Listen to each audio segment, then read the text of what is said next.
Welcome back to this video series on activity ratios. In our first video, we talked through inventory turnover and days in inventory. Now we're going to look at receivables turnover and days sales outstanding.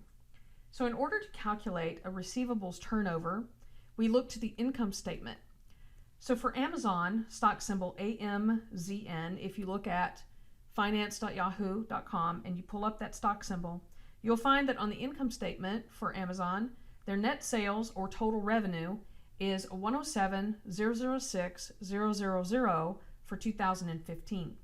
In 2014, it's $88,988,000. Then we look to the balance sheet and we look for net receivables, and we want to take an average of those receivables numbers. So for 2015, we find a number of $6,423,000, and in 2014, we have $5,612,000. Add those together, divide by 2, and we have $6,017,500. So our receivables turnover is that net sales number divided by average receivables, and we have a turnover of 17.8 times a year. In 2014, Amazon was turning their receivables over 17.1 times a year.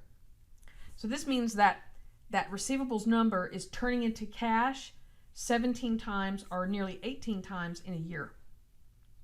Now let's turn that into a days sales outstanding number so that we know how many days it takes before we can turn those receivables into cash. So for that calculation, we take 365 days in a year and we divide by the receivables turnover that we just calculated. So for 2015, that is 365 divided by 17.8. And so you can see now that for 2015 and 2014, the days that the sales were outstanding was 21 days for both years. So it takes 21 days from the time they make a sale to the time they actually get the cash.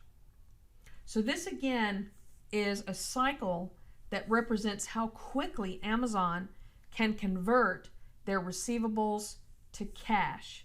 So when they make a sale, oftentimes they don't get the money right away, but it's still a cash generating process, and it's happening within a span of 21 days.